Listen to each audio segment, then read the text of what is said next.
Welcome to the last video in the eukaryotic microorganism unit. In this video, we're going to talk about the helminths, which actually aren't even microscopic, as helminths are the scientific word for worms. These are typically studied in microbiology classes because the way you diagnose helminth infections is to look for the worm eggs found in stool. In order to do that, you usually need to use a microscope because the eggs themselves are microscopic, even if the full-ground worm parasites are not. Okay, let's take a look. A key to remember about parasitic worms is that these are multicellular animals. Though they are invertebrates, so they don't have a spinal cord, many of them do have a quite complex internal organ systems. There are three main types of helminths: nematodes, also called roundworms, triotodes, or flukes, and cestodes, or tapeworms. For this course, we're only going to focus on the roundworms and the tapeworms.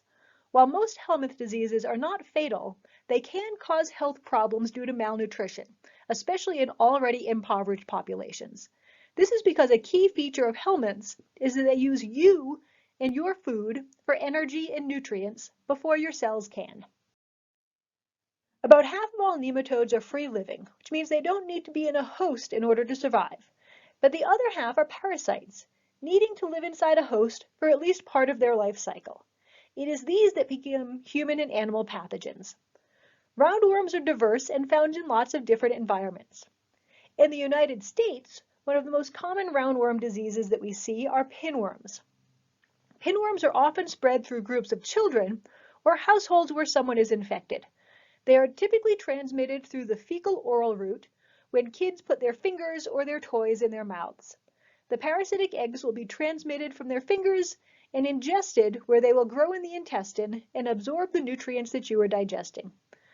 The worms themselves are pretty tiny, as you can see in the image here, ranging about half a centimeter in size.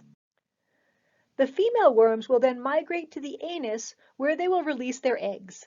The movement of the worms leads to itching, which causes the child to scratch and pick up eggs, continuing the transmission. Released eggs can actually survive for 2 to 3 weeks on clothing, bedding, and objects, making them easy to pick up and transmit. Pinworm infections are typically asymptomatic, with the biggest risk being infection due to excess itching. This route of transmission we see with pinworms is very different than soil-transmitted nematodes, where we've got hookworm and ascaris as two examples. Soil-transmitted helminths are picked up through the skin, typically when people are walking on infected soil.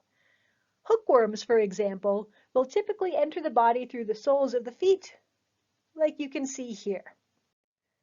Once inside, the hookworms then travel through the blood to the lungs, where you cough them up and swallow them, which gets them into the intestine.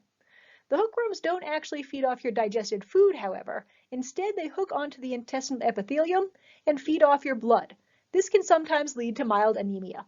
But most infected people do not have any symptoms, even though they may remain infected for months to years. There are actually about 700 million people infected with hookworm worldwide. While both hookworm and pinworm are measured in millimeters, the largest nematode, Ascaris lombardius, is seen here in this petri dish.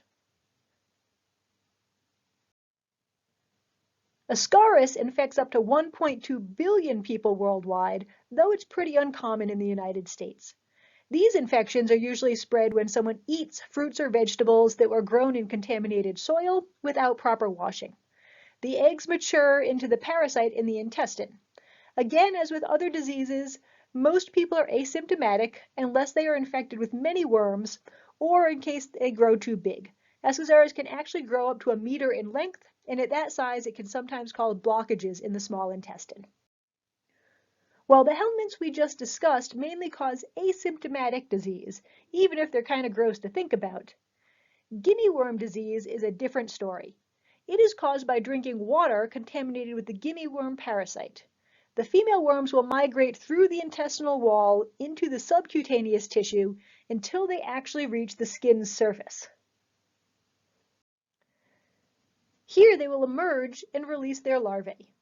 While doing so, they actually form an intensely painful blister and ulcer, which is often accompanied by fever and vomiting. The worms must be removed from the blister carefully to prevent breakage inside the body.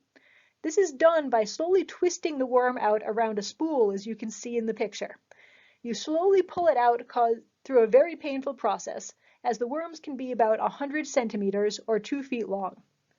While Guinea disease did not cause a lot of death, it does cause disability due to the inability of people to move around because of the pain. This disability typically lasts from 8 to 10 weeks. Luckily, the World Health Organization has a large safe water drinking campaign that is currently ongoing to decrease the incidence of guinea worm disease worldwide. The other classification of helminths we're going to discuss are tapeworms. These diseases are caused from consumption of meat that has not been cooked well enough to destroy the tapeworm cysts that may be in the muscle tissue. Different species of tapeworm can be transmitted through beef, pork, and fish. In fact, fish tapeworms are more common in Asia, where they eat a lot of sushi. Tapeworms are different than nematodes in that they are flatworms without a digestive tract. Instead, nutrients and oxygen dissolve across their body surface to enter their cells.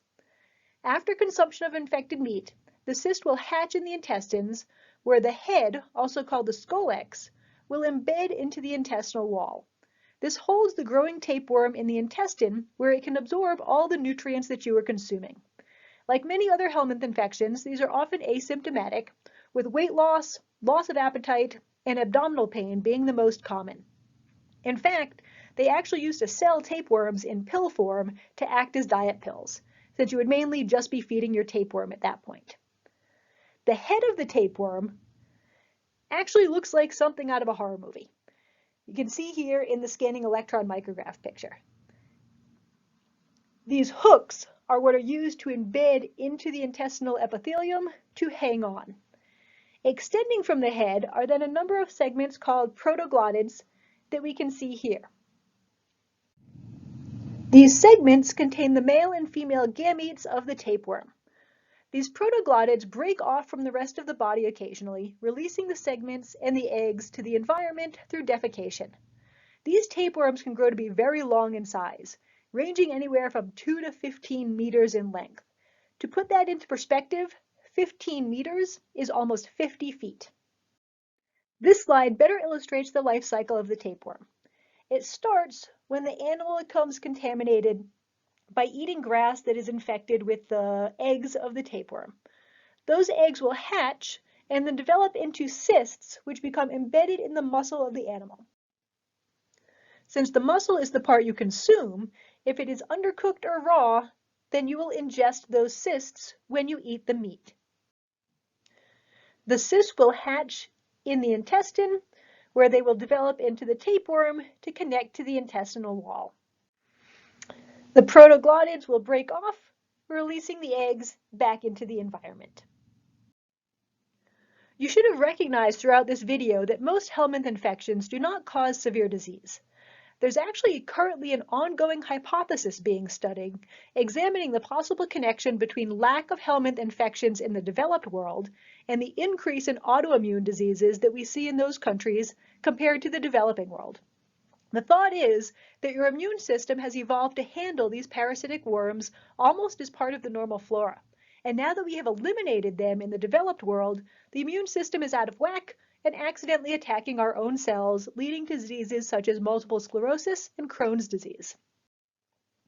In fact, some, but not all, clinical trials that are currently ongoing to treat multiple sclerosis with live helminth infections have actually shown some promising effects on clinical outcomes. One of your lecture video discussions will actually look at this hypothesis in more detail.